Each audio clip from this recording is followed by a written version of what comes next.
Hola, saludos a todos. Varias son las bases consistentes en que se ha venido consolidando y sosteniendo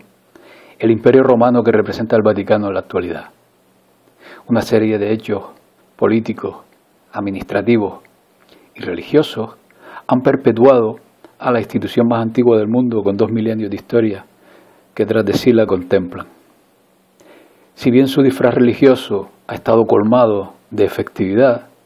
lograda a base de sangre, mentiras y manipulación, hasta hoy día en que parece desgarrarse,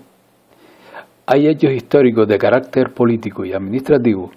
que han conformado las bien cimentadas columnas de este inmenso poder, de los cuales cabe destacar primero el Concilio de Nicea y el emperador Constantino como origen de esta gran farsa, seguido por la imposición del cristianismo por parte del emperador Teodosio. Más tarde, seguido del hecho que nos ocupa y que a continuación abordaremos, para después apuntalarlo con 2 bulas papales que conforman la dudosa legitimidad de su poder sobre la tierra, como fueron la Unam Sancta del Papa Bonifacio VIII, publicada en 1302, en la cual el Papa afirma la absoluta supremacía del poder espiritual sobre el poder terrenal, y la bula Romanus Pontifex, emitida por el Papa Nicolás V en 1455, en la cual se autoerige como dueño de toda la vida en la tierra. Es de vital trascendencia en el devenir de la historia este caso que nos ocupa,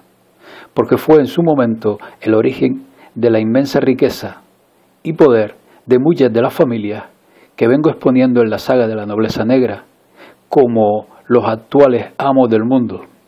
puesto que son accionistas del neoimperio romano con base de operaciones en el Vaticano. Veamos pues esta historia. Los estados pontificios, donde gobernaban estas familias bajo la supervisión papal, eran enclaves de la península itálica, cuyos vastos territorios, decía la historia, fueron concedidos a la Iglesia por el emperador romano Constantino el Grande. Sus fronteras abarcaban la mayor parte del centro de la península itálica, encontrándose su capital en la ciudad de Roma, e incluyendo otros núcleos urbanos entre sus dominios, tales como Bolonia, Rávena, Perugia y otros. Estos estados, sometidos a la autoridad del Papa, tienen su origen en la inestabilidad sufrida por entonces en la península italiana tras la caída del Imperio Romano en el año 476 después de Cristo, donde el papado era por entonces la única institución con poder, digamos, continuo en Italia, pese a que dicho poder supuestamente era solo espiritual.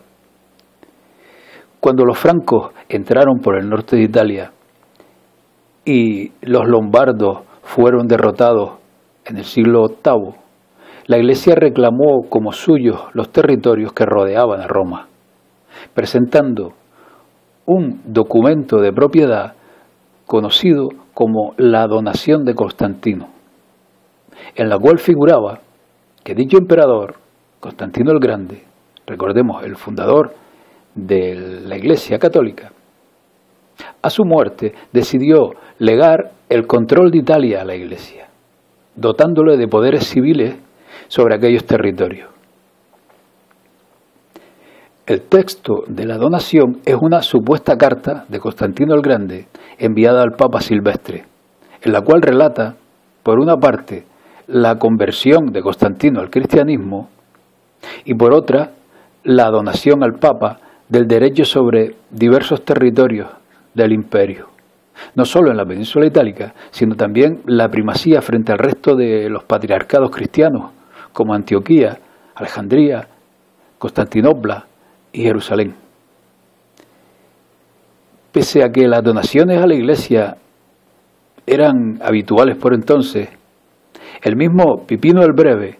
quedó asombrado y decidió cumplir en parte con aquella donación y dejó a la Iglesia el control terrenal de Roma y las provincias del centro de Italia. Si bien a lo largo de la Edad Media dicha donación despertó muchas críticas entre quienes abogaban por una iglesia más orientada hacia lo espiritual, no fue hasta el siglo XV cuando se demostraría que la donación de Constantino era una gran mentira. Y fue cuando Nicolás Cusano y Lorenzo de Valla demostraron sin paliativos las incoherencias, los errores y los anacronismos que se recogían en aquella supuesta donación. La opinión de consenso es que la donación fue escrita entre los años 750 o 760 por un clérigo de Letrán en Roma, posiblemente con el conocimiento del Papa Esteban II. El primer manuscrito existente de la donación, del siglo IX, se insertó en la colección conocida como el Falso Decretals. A pesar del valor obvio del documento para el papado, no se hizo mención de ello en los siglos IX o X, incluso durante las controversias con Constantinopla sobre cuestiones de primacía. Leo IX fue el primer papa en citarlo como autoridad en un acto oficial, y los papas posteriores lo usaron en sus luchas con los emperadores del Sacro Imperio Romano y otros líderes seculares. Varios eclesiásticos los incluyeron en sus códigos de derecho canónico, incluido uno de los estudiantes de Graciano, e incluso los oponentes de Roma rara vez cuestionaron su autenticidad. Sin embargo, Otto III y sus partidarios expresaron sus dudas sobre el documento. El hecho de que se demostrase que la donación fue una falsificación no afectó demasiado a la Iglesia, porque los estados pontificios se habían convertido, tras muchos siglos, en uno de los reinos más longevos de toda Italia, y fueron de vital importancia en la posterior conformación de Europa, y también